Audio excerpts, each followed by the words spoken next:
Alright boys, so we have Hunting Quest Part 7 coming to the NA version of the game, and over here I have some of the materials that will be getting pulled up and, what servants are going to be able to be used on that. But before we begin, if you look in the top right hand corner, you might see a monkey flipping, and no, I absolutely refuse to explain what is going on in the top right hand corner. If you want to know, you better start pulling up to the streams every weekday over on the Twitch, linked down in the description down below. Otherwise, you're just going to have to be, well, uninformed like the rest of the common masses. Now, aside from that, if you enjoy the daily FGO content, make sure you leave a like on the video, subscribe to the channel, helps me out a lot. I'm affiliated with LD Emulator and Loot Cakes, but this is going to be a bit of a longer video, I feel like, because there's a billion, gajillion, gabillion different materials, and as you can see, there's like 500 billion servants that all need different materials. So I'm gonna try to focus on the ones that I think are highlight servants, like, oh, this servant comes out this year, or hey, this will be a servant coming out early next year, and they're gonna be super meta, so you might want to farm these materials. So starting off, up first, we have the skeleton one. Now, I will say if you're a newer player, it's also pretty good to hit these pretty hard because they also give you 5-star experience, which is really, really useful if you're kind of in that beginning stage of building up your account, because getting all of those 5-star EXPs can really just gas up your servants and make the leveling so much easier. So that is another good reason if you're more of a newer player, or maybe you're trying to like grail somebody, that's like a side incentive. But the main thing you're getting with this one is you're going to be getting bones. Go figure, they're skeletons. And it is pretty easy, as you can see. The only real toughie here is the Skeleton King. But, I mean, as long as you just have yourself a pretty decent, archer, whether you're farming with Scotty and you're going to be using someone like Atalanta, maybe you're Buster farming, and you can take advantage of someone like, let's say, Ishtar or Gilgamesh, you should be able to get the job done. Even if, let's say, you're rocking like NP1 Ishtar, NP1 Gilgamesh, even like, let's say, NP1 Arjuna, right? If that's what you got to resort to using, or Emiya, something like that. If you can get them like pretty good face cards in that same turn and like hit them with the Brave Chain, you might be able to clear it, if not get very close to being able to do 3 turns. So don't fret if your account is a bit newer. Maybe just borrow like a friend's like NP5 Ishtar or something, and they'll definitely get the job done. But the notable things that I was seeing when it came to servants that are going to be coming out that are going to be kind of notable is, one is going to be Kajikyo over here. Kajikyo is, in my opinion, the more modern, better version of Jolter. I know it's a hard thing for a lot of people to hear, but keep in mind, I'm also a huge Jolter simp, so that's coming from me. I'm like one of the people that has like the most bias towards Jolter, but it's just Kajikyo's out right now in the quick meta where Jolter doesn't really have proper support. Kajikyo is just built a little more with a modern flavor to her, whereas Jolter is still good. She's just kind of, I don't want to say falling off, but there's a reason they buffed her NP. That's all I'm going to say. Like, there's a reason they're starting to give her buffs, because even though she has the highest attack in the game, and I believe she still has the highest attack in the game, even though she has that, that's not enough to kind of keep her on top anymore. So, well, again, like when I did the single target video, I said Jolter is arguably anywhere from like number 2 to like number 6 when it comes to single target servants. It's, Kajikyo is just absolutely insane. So if you're going to be summoning for Big Ushi, she's definitely, someone you want to get some bones for. Kama will be coming out like next year, so that's whatever. Koyan Sky is also next year, so maybe don't concern yourself too much with them. But these two are going to be coming out very soon. Probably, I think it's going to be like in October or something like that. I know it's later on in the year. So you might want to go ahead and get some bones for them, especially because they need a lot of bones, but they are definitely worth it. So I definitely would hit the bones really hard if you're planning on summoning for Ibuki. Keep in mind, if you weren't going to summon for Ibuki, I feel like that's all you got to see, and then, then you're pretty convinced to summon for Ibuki. So yeah, that's the first one. That'll be the first name. And then we have the Golem quest. This should probably be the easiest one for everybody because you can literally bring whoever you want. This one, you're pretty much relegated to bringing Berserkers or Archers unless you have really, really strong neutral class people. Like, let's say, I don't know, you just have some NP5 Artoria that she can probably clear this, right? But not many people have NP5 Artoria. So unless you have like really high NP'd neutral class servants. I mean, you're going to be reliant on archers and berserkers, but this one, because it's all berserkers, you can pretty much just bring whoever you want to this quest, right? This should be the easiest time for everyone. It should probably be the one you hit the hardest. Although, that being said, the octuplet crystals, I mean, this one I was kind of looking at and I was like, okay, like you have like Shiro Muramasa over here, he's definitely going to be very good, and you want the octuplet crystals for him. Space Ishtar, if you're planning on summoning for her because she comes out early next year, like very early next year, like January early next year, you're definitely going to want to hit octuplet crystals for her. Musashi is going to be going on raid up for, well, it was the 20 million download for JP. I think it's going to be like, what, the 18 million download for us, something along those lines. She'll be going on raid up soon, so like if you're planning on summoning for Musashi, you'll want to get octuplet crystals for her. Dio Scurry twins come out in like a month, I believe is when they should be scheduled to coming out. Somewhere in that time frame, you'll definitely want to get stuff for them. So this one's pretty important, although I mean, Super Orion also goes on raid up when Muramasa does as well. So if you're planning on resummoning for him, then you're going to want to make sure that you actually hit up the skeleton quest. Also, I know Canis is like pretty popular as well. Like I know people are probably going to summon for her alongside the Dioscuri twin. So if you're planning on going for Canis, you might as well go ahead and farm this pretty hard. But I mean, it's skeletons, you know what I'm saying? Or not skeletons, berserkers, whatever it is, right? So next we have the Amazonist quest, right? This one should actually be pretty easy if you have like any semblance of a Scotty setup, because Parvati is a little broken when it comes to farming things. So if you have, you know, just Parvati, this should be an easy time for you. If you're going to be relegated to Buster farming, you do have people like Lancer Artoria and Areshkagal available to you. It's not exactly the most efficient way of going about things, but you can do it.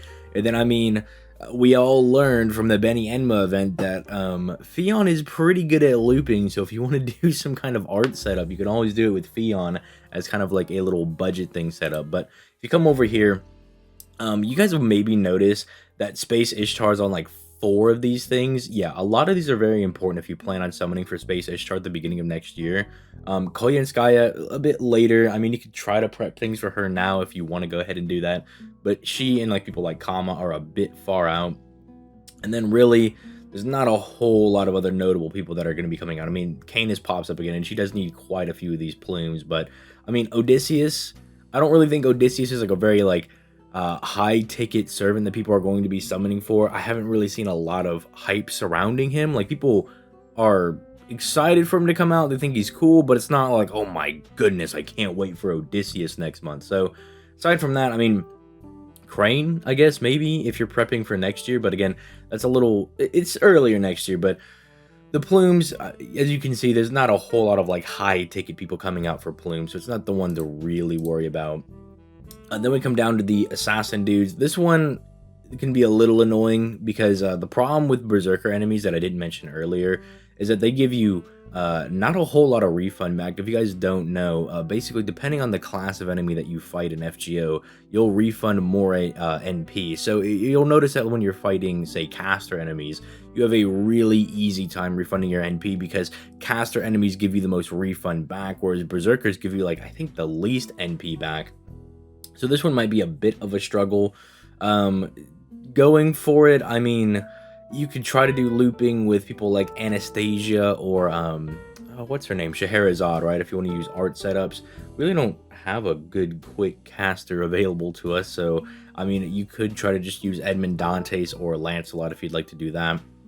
And then Buster casters, I mean, you're pretty limited, I mean, with just Nero Claudius. So, yeah, you could try to use, like, Nero Caster, I suppose. But this one might be a little rough for some people. Like, I know me personally, I'm probably just going to do a Waiver Lancelot Scotty strategy. And pray that works for me the best. But, yeah, this does have some pretty relevant servants. Like I said, Space Ishtar's in, like, 75 million of these things. So, she's definitely someone that you're going to want to be trying to get stuff ready for. Big Ushi, she needs them as well. So these are like, if these are 2 servants that you're wanting to get, she's beginning of next year, she's later on this year, make sure you farm stakes. So there's, as you notice, she's also in a few of these as well, so it's good to prep for her. Canis once again is back here, and she needs an absolute Moses amount of iron stakes. So if you are actually planning on summoning for Canis, like you're specifically going for her, you do need to make sure that you actually go ahead and farm this. And this is actually just one of those ones that's good to farm in general. Like if you have Ashwataman, if you have someone like him, or you have like Lancer Artoria Altar, you have Ivan, if you have these servants over here, or like Hassan, right? If you have some of these servants, right, it's really good to just go ahead and get these, because as you can see, this is just a high ticket item that a lot of servants really need. So this can just definitely be one to farm if you want some of these specific servants. I mean, Ereshkigal's on rate up right now, and she needs just ungodly amount of these stakes. So yeah, this can definitely be something really good to farm, just even in general, because you're going to need a lot of these over the course of playing FGO. So then we have this this Lancer assassin one. This one can be a little annoying as well, because again, it's assassin, so you can have the same problem of like casters not really being the most diverse class to pick from, and you kind of need like specific servants to get things done in the most optimal way. But I mean, if you have Edmond Dantes, or you have, I don't know, like Lancelot, and you can do, you know, even just a one Scotty setup, because, you know, I don't have my own Scotty, right? So I do like a Waver plus Lancelot plus friend Scotty, right? If you can do something like that, I mean, Asclepius also fills the role, or maybe you don't have Lancelot, maybe you can just use like an Edmond Dantes that you might have, or maybe you just have like some other really good quick AoE servant that you think you can loot this quest with.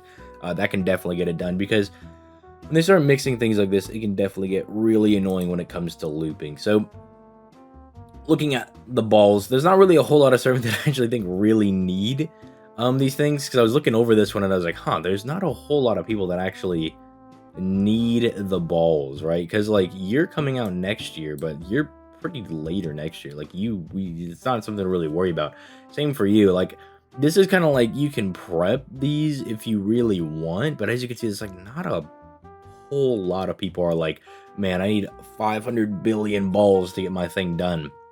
All right, so like this is one you could probably chill more on, unless you see someone specifically that you're like, oh my goodness, Chen Gong, I gotta get him done. And it's like, okay, pop off then, go ahead and get your Chen Gong done. Or maybe you have Qi Shi Huang over here, and you're just like, I gotta get my stuff for my Qi Shi Huang. Unless you have a specific servant here, there's not really anybody coming out that you're gonna need to get a whole bunch of these balls for. So then you can move on to the Saber quest. This one, I mean, and there's a caster, but I really wouldn't worry too much about that, because it's on the last wave. So if you bring like an archer, you could probably clear this with like the archer's face cards or something. You get like some lucky crits or something.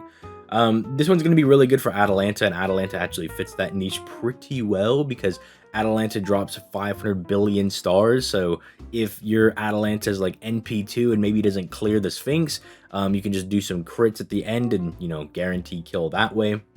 Because keep in mind, you're getting like 100 to 200%, depending on if you have double Scotty or not, quick crit damage, and you'll pretty much obliterate that thing. So this one shouldn't be too hard. Again, you have really good options when it comes to archers. Like even if you need to cheese it, you have options like you have Arash, you have Gilgamesh, you have Ishtar, you have Emiya, you have really good AoE archers, depending on whatever strategy you need to do, whether you need to loop or just actually just brute force your way through it. And I don't know, I looked through this one a little bit, and I was like, okay, some people might have just summoned for like Scotty, so maybe they want to go ahead and, you know, do that so they can actually finish her skills, because seeing like a Scotty with like level 8 skills on the friends list is one of the most frustrating things on the planet. So maybe you want to go ahead and get that done. Musashi's getting her rate up, I guess, for the rerun soon as well. And like she's going to be a pretty important servant for the Castoria meta, because it's like you either run Berserker Musashi, or you're running people like Space Ishtar, and she comes out first.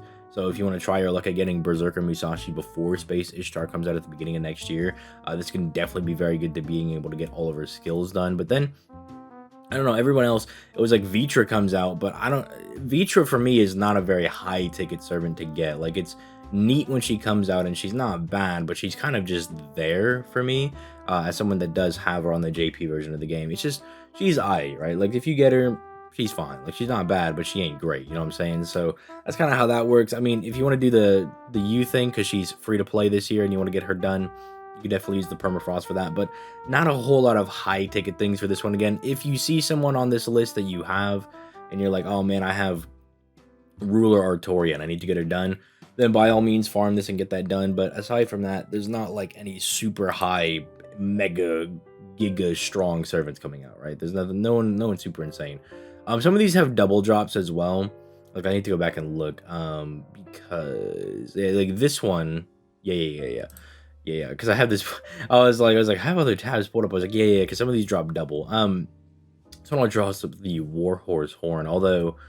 Again, this one, I don't think there was anybody super notable when I was looking at it. Yeah, because, like, these are, like, later next year servants. They're not something to really concern yourself about. A lot of these other servants are older, and it's just, like, if you have them, you know, you could use these to level them up, but not, like, it's not, like, sprawling with a lot of, like, new servants, right? It's a lot of, like, older servants. So, if you see someone on here that you have, you can get those. The Magatamas drop from this one. Yes, they drop from this. As you can see, Ushi's popping up again. I think, isn't this one, yeah, Space Ishtar again too, yeah. These are the Scarabs, because these are both dropping from this one, but I was pretty sure that Ishtar had another one that she also needed stuff for, so yeah. If you do the Magatamas, you'll notice you have people like, Ushi. If you're planning on something for her, she's getting that. Doman is another very good servant coming out this year. If you are going to be summoning for him, you're going to need that. As you can see, Shiro Muramasa needs quite a hefty amount of these as well. As does K-pop stan over here, and he is on Ibuki's. No, he's on your banner, if I remember correctly. Actually, yeah, you're on his banner. I always think that he's on Ibuki's banner, but then I remember I was like, no. He actually came out with Doman, because I always think it's super weird that they did that. But yeah, if you're planning on summoning for Doman and you get this guy, you're gonna need Magatamas for him. Obviously, she's going to need them as well. So if you're going to be doing, if you want to like level her up, you want to get her 10-10-10 as a free-to-play servant, you're definitely going to need that. Also, Kichi over here needs it as well. She comes out with her event, the big Ushi event, and she's quite solid as well. So if you want to get her done, that is something you need to grab. And then Scarabs, as you can see, if you're going to be going for Space Ishtar, you're going to need Scarabs for her. Not a whole hefty amount, but you're just going to need some to make sure you actually get her ascended and whatnot. And then aside from that, I think that's really it. I mean, Odysseus pops up again, but you know, unless you're summoning for Odysseus, it doesn't really matter to you that much. I mean, if you still have 10-10-10 your Merlin, I guess you need that. If you want to start prepping for Morgan, I suppose you could do that as well. Or Castoria. Castoria needs some, but not a whole lot. But if you're a newer player and you don't have Scarabs, I guess it's good to go ahead and get your 18, so you can just do your Castoria like that. So I think that's really it. I hope this was an effective guide for you guys. You guys can figure out what you really need for the hunting quests. Yeah, with all that being said, I'm going to go ahead and get out of here. Hope this helped, and I'll catch you guys in the next video.